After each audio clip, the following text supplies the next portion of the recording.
اللهم صل على محمد وآل محمد. السلام عليكم ورحمة الله وبركاته. أعوذ بالله السميع العليم من الشيطان اللعين الرجيم. بسم الله الرحمن الرحيم. الحمد لله رب العالمين، وأفضل الصلاة وأتم التسليم على أشرف خلق الله وعز المرسلين محمد وآله الطيبين الطاهرين. اللهم صل على محمد وآل محمد وعجل فرجهم والعن أعداءهم أجمعين. We welcome you, dear brothers and sisters in Islam, to today's program on 𝒀𝙃 𝑼 𝑲𝙉𝑶𝙒. Today we would like to talk about the things that are obligatory for a person whom fasting is incumbent upon him to do. There are three main things which are obligatory for a person to do, a person whom fasting is incumbent for him to do. The first thing is niyyah. The second thing is الطهارة من الجنابة عند الفجر, and the third thing is الاجتناب عن المفطرات. So these three things are what we ought to deliberate about in this section. As we have said, the first thing that a person must do is to intend. Now, when is it obligatory for a person to intend that he is going to fast? It becomes obligatory to intend that you're going to fast on Fajr, on the Fajr of the day that you want to fast. That is, obligatory intention is not on the person in the evening nor a day before. It becomes obligatory on the day that you want to fast, the Fajr of the day that you want to fast. It becomes obligatory that you must intend before the dawn, before Fajr of that day. Now the question is, if a person did not intend to fast, is his fasting valid? No. The fasting, one of the pillars of fasting is that a person must intend. So a person who did not intend his fasting is invalid. So now we understand that one of the most important pillars of fasting is that the person must intend, and intention is a pillar.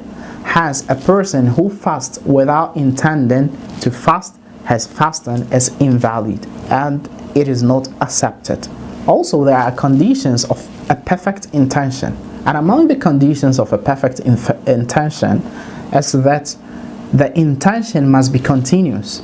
It shouldn't be that you're fasting and maybe around 12 midday you get up, you said, oh, I'm going to break my fast. By intending that you're going to break your fast on the day of fasting, your fasting has become invalid. And in this case, what should you do? If you intend breaking your fasting at midday, then your fasting becomes invalid.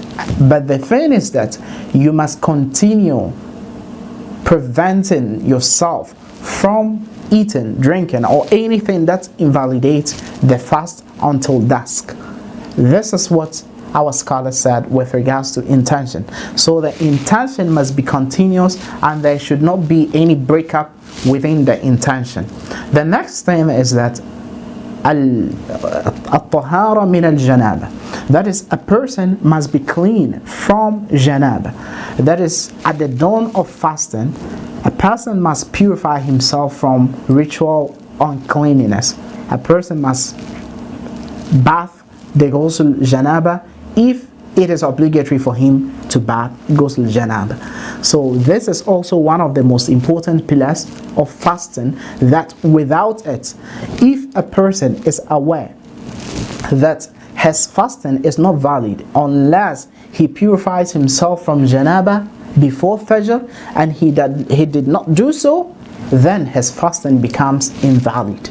This is what our scholars said with regards to the second pillar of fasting. The next condition is الاجتناب عن المفطرات. That is the things that breaks the fast. The question is, what are the things that breaks the fast? The below things we're going to mention, they are the things that breaks the fast. Firstly, that is eating. The second thing is also drinking water.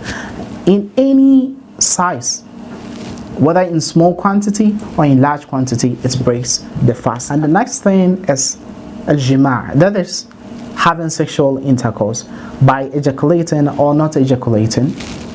It invalidates the fast. The next thing is al-istimna', that is masturbation.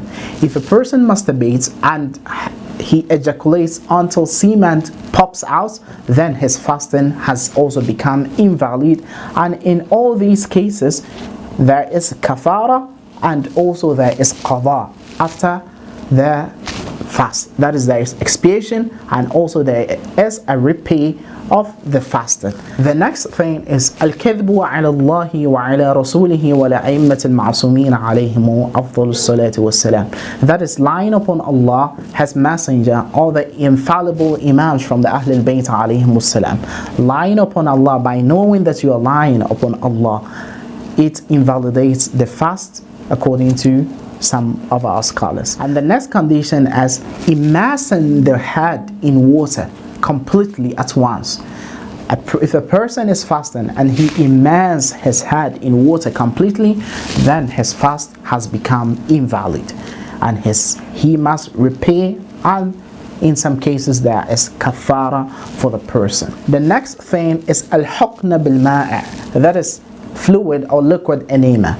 It also breaks the fast. And also at-taqayyu', that is vomiting.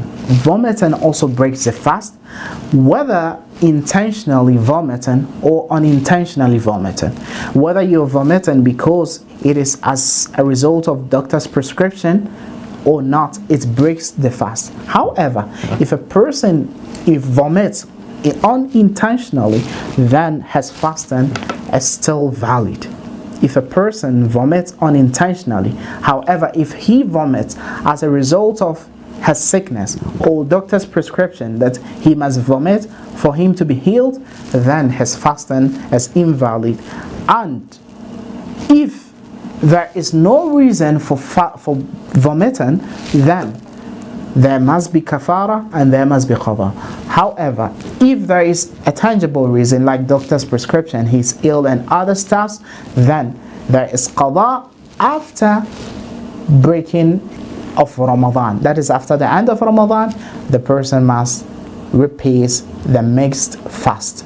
These are the things that are obligatory for a person who is fasting to do.